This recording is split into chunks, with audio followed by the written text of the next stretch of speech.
सबसे पहले मैं अपने शिव गुरु और माता पार्वती के चरणों में प्रणाम करती हूँ। गुरु भाई गुरु बहनों के चरणों में प्रणाम करती हूँ। गुरु भाई गुरु बहनों, आज मैं आप लोग के लिए एक नई कथा लेकर आई हूँ। इस कथा को पूरा सुनिएगा। पूरा सुनने से शिव जी की महिमा प्राप्त होगी तथा ज्ञान प्राप्त होगा। एक गांव में प्रजापति महेश कश्यप की कई पत्नियां थीं। उनमें से एक नाम दनु था। दनु की संतान दानव कहलाई। उसी दनु के बड़े पुत्र का नाम दंभ था। दंभ बहुत ही सदाचारी और धार्मिक प्रवृत्ति का था। अन्य दानवों का भांति उनमें तो ना तो ईर्ष्या ही थी और ना ही देवताओं के विदेश भावना। वह विष्णु का भक्त था और उन्हीं की आराधना किया करता था। लेकिन उसे एक ही चिंता सताती रहती थी कि उसके कोई पुत्र ना था। आचार्य शुक्र ने उसे श्री कृष्ण मंत्र की दीक्षा दी। दंभ ने दीक्षा पाकर पुष्कर में महान अनुष्ठान किया। अनुष्ठान सफल हुआ। उसके अनुष्ठान से प्रसन्न होकर भगवान विष्णु प्रकट होकर बोले, बस मैं तुम्हारे अनुष्ठान से प्रसन्न हूँ, वर मांगो। दंभ बोला, भगवान यदि आप मेरी तपस्या से प्रसन्न हैं तो मुझे ऐसा पुत्र दें जो आपका भक्त हो और त्रिलोक जयी हो। इससे देवता भी युद्ध में ना जीत सके। भगवान विष्णु ने तथास्तु कहा। अंतर्ध्यान हो गए और दंभ प्रसन्न अपने घर लौट आया। गोलक में श्री राधा ने प्रसद श्री दामा को असुर होने का श्राप दिया था। श्राप मिलने पर वही दंभ की पत्नी के गर्भ में आया। जन्म होने के पश्चात दंभ ने अपने उस पुत्र का नाम शंखचूड़ रखा। जब वह कुछ बड़ा हुआ तो दंभ ने उसे मुनि जोगी दिव्य की देखरेख में रख दिया। मुनि जोगेश्वर ने उनसे शिक्षा दीक्षा दी। अपनी कुमार अवस्था में ही शंखचूड़ पुष्कर में पहुंचा और उस महान धार्मिक तपस्थली में ध्यान मगन रहकर वर्षों तक ब्रह्मा जी की तपस्या करता रहा। उसकी ओर तपस्या से प्रसन्न होकर ब्रह्मा जी प्रकट होकर बोले, बस मैं तुम्हारी तपस्या से प्रसन्न हूँ, वर मांगो। शंखचूड़ कहता है, पितामह मुझे ऐसा वरदान दीजिए कि मुझे देवता पराजित ना कर सके। ब्रह्मा जी ने उसे ऐसा ही वरदान दिया और ऋषि कृष्ण कवच प्रदान करते हुए उसे आदेश दिया, शंखचूड़ तुम बद्रिक का आश्रम चले जाओ। वहाँ तुम्हारा भाग्य का सितारा उदय होने की प्रतीक्षा कर रहा है। आदेश मानकर शंखचूड़ बद्रिक का आश्रम पहुँचा। वहाँ महाराज धर्मध्वज की पुत्री तुलसी भी तपस्या कर रही थी। दोनों का आपस में परिचय हुआ और ब्रह्मा जी के इच्छानुसार दोनों का विवाह हो गया। अपनी पत्नी को लेकर शंखचूड़ पुनः दैत्यपुरी लौट गया। शुक्राचार्य ने उसे दानवों का अधिपति बना दिया। सिंहासन पर बैठते ही उसने अपना साम्राज्य बढ़ाने के लिए देवलोक पर चढ़ाई कर दी। ब्रह्मा जी के वरदान के कारण वह अजय हो चुका था, अतः उसे देवों के हराने में कोई कठिनाई नहीं हुई।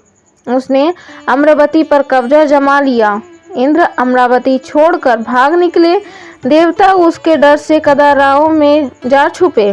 शंखचूड़ तीनों लोकों का शासक हो गया और सब लोकपालों का कार्य भी उसने संभाल लिया। उसने अपनी प्रजा की भलाई के लिए अनेक कार्य किए। प्रजा उससे बहुत प्रसन्न थी। सर्वत्र सुख शांति थी। क्योंकि शंखचूड़ स्वयं भी कृष्ण भक्त था, अतः उसकी प्रजा भी भगवान कृष्ण पर पूरी आस्था रखने लगी। उसके राज्य से अधर्म का नाश हो गया। प्रजा इंद्र और देवताओं को भूलने लगी। इससे देवताओं को बहुत क्षोभ हुआ। इंद्र पितामह ब्रह्मा के पास पहुंचकर बोले, पितामह आपने शंखचूड़ को अभय होने का वरदान देकर निरंकुश बना दिया है। वह अमरावती पर कब्जा जमाए बैठा है। देवता दर दर की ठोकरें खा रहे हैं। हमें बताइए हम क्या करें। पितामह बोले, सुरेंद्र शंखचूड़ धार्मिक की रीति से अपना शासन चला रहा है। प्रजा उससे प्रसन्न है। उसके राज्य में प्रजा सुखी और संपन्न है। हमें उससे कोई शिकायत नहीं है। इंद्र बोले, यह सब तो ठीक है पितामह, लेकिन क्या हम यूं ही भटकते रहेंगे? अमरावती तो ताओं का ही है। पितामह बोले, अवश्य है, किंतु शंखचूड़ ने तुम्हें युद्ध में पराजित करके उसे प्राप्त किया है। उसने तुम्हारी प्रजा को भी कोई कष्ट नहीं पहुंचाया है। सिंहासनों का ही फेरबदल हुआ है ना। इंद्र बोला, लेकिन पितामह हम आपकी संतान हैं। क्या आप चाहेंगे कि आपकी संतान यूं ही दर बदर भटकती रहे? कुछ उपाय कीजिए पितामह। पितामह बोलते हैं, मैं इसमें कुछ नहीं कर सकता। देवेंद्र, जब तक शंखचूड़ के भाग्य में अमरावती का ऐश्वर्य भोगना है वह भोगेगा ही। तुम भगवान विष्णु के पास चले जाओ, वे अवश्य कोई उपाय तुम्हें सुझा देंगे। वहां से निराश होकर इंद्र श्री विष्णु के पास पहुंचा और उनकी स्तुति करके बोला, भगवान देवता इस समय भारी संकट में हैं। ब्रह्मा जी ने अपनी असमर्थता जाहिर करके मुझे आपके पास भेज दिया है। कुछ कीजिए प्रभु, अन्यथा संपूर्ण देव जाति ही नष्ट हो जाएगी।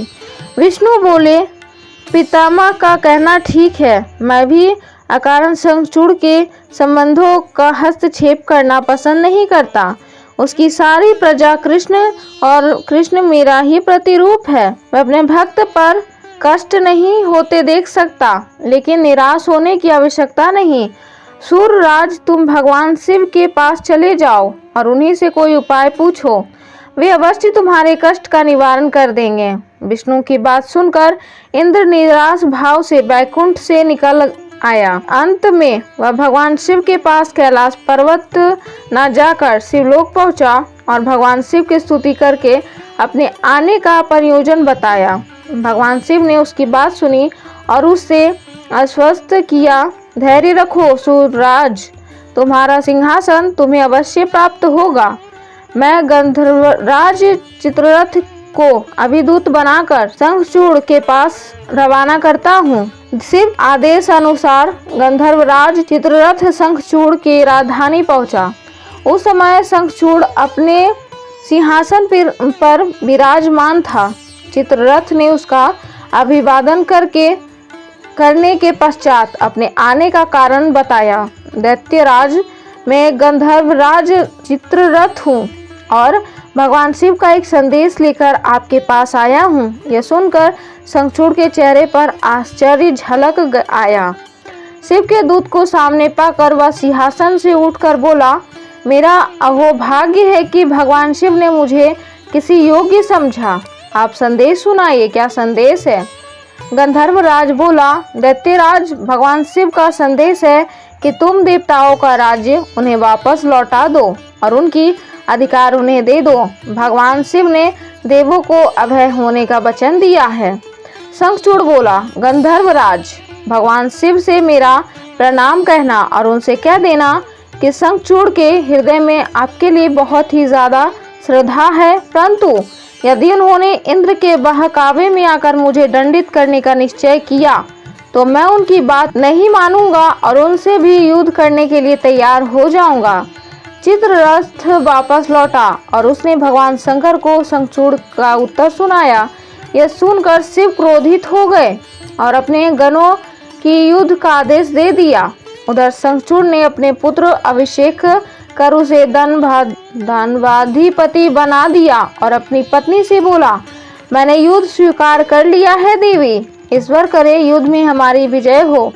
अब मुझे अनुमति दो, मेरी सेना तैयार है। शंखचूड़ अपनी सेनाओं को लेकर युद्ध भूमि में जा पहुंचा। दोनों सेनाएं गोमतक पर्वत के समीप एक दूसरे का आमने सामने आ खड़ी हुई। भगवान शिव ने शंखचूड़ के पास एक बार फिर संदेश भेजा कि वह नादानी ना करे और युद्ध से दूर रहकर उनकी बात मान ले, किंतु शंखचूड़ न माना और दोनों सेनाओं को घनघोर युद्ध छिड़ गया। भगवान शिव और शंखचूड़ आमने सामने डट गए। दोनों ने अस्त्र शस्त्रों से युद्ध होने लगा। फिर भगवान शिव ने जो ही शंखचूड़ का वध करने के लिए त्रिशूल उठाया तो आकाशवाणी हुई, देवाधिदेव, आप प्रलय कर हैं, सब समर्थ है, किंतु आपको मर्यादा की रक्षा करनी चाहिए। सृष्टि का मर्यादा को नष्ट ना करें। जब तक शंखचूड़ के पास हरि का कवच है और जब तक उसकी पतिव्रता पत्नी मौजूद है तब तक उस पर बुढ़ापा नहीं आ सकता और ना ही उसकी मृत्यु हो सकती है। आकाशवाणी के खत्म होते ही शिव का त्रिशूल अपने आप रुक गया। तभी भगवान विष्णु प्रकट हुए। शिव बोले, भगवान, आपने तो मुझे बड़े धर्म संकट में डाल दिया है। आप ही ने तो इंद्र को मेरे पास भेजा और अब मैंने उसे अभय करने के लिए युद्ध आरंभ किया तो आप ही का कवच आड़े आ रहा है। अब आप ही कोई उपाय सोचिए। विष्णु बोले, शंखचूड़ के सांप का समय अब समाप्त होने ही वाला है भगवान। अब इसे असुर योनि से मुक्त करके गोलोक को भेजना पड़ेगा। या फिर विष्णु ने एक ब्राह्मण का वेश धारण किया और शंखचूड़ के पास पहुंचकर बोले, दानवराज, मैं एक निर्धन ब्राह्मण हूँ, कुछ पाने की आस लेकर आपके पास आया हूँ। शंखचूड़ बोला, मांगो पीताम्बर, जो भी मेरे पास है उसे दे देने में मुझे बिल्कुल भी विलंब नहीं लगेगा। मेरा सिर भी मांगोगे तो मैं भी देने को इनकार नहीं करूँगा। आप आदेश तो दो। ब्राह्मण वेशधारी विष्णु बोले, दैत्यराज, मुझे आपका सिर नहीं, आपका कवच चाहिए। बोलिए, देंगे अपना कवच।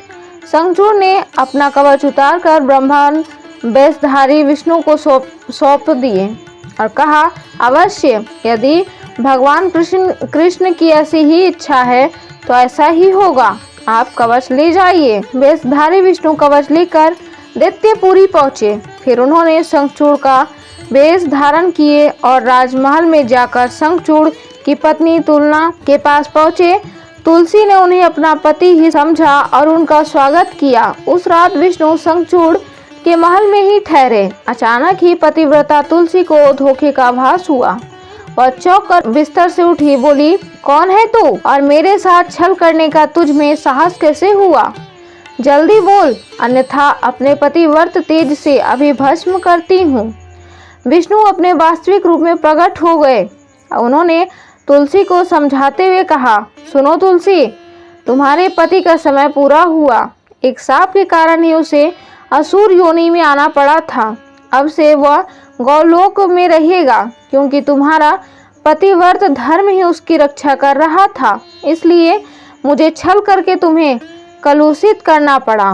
तुलसी रोते हुए बोली, भगवान, यह आपने अच्छा नहीं किया। भगवान, यूँ मेरे साथ छल के मेरा अस्तित्व नष्ट किया। मैं श्राप देती हूँ कि आज से आपको भी पत्थर बन जाना पड़ेगा। आप में दया ममता नहीं है, आप पत्थर हैं, पत्थर। विष्णु बोले, और मैं तुम्हें वर देता हूँ तुलसी कि मेरे पत्थर बन जाने पर तुम्हें भी मेरे पास ही स्थान मिलेगा। भविष्य में लोग तुलसी और शालिग्राम की पूजा करेंगे।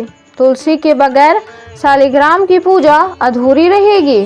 उसके बाद विष्णु अंतर्ध्यान हो गए और युद्ध भूमि में खड़े शिव को अपनी दिव्य शक्ति से सब कुछ बता दिया।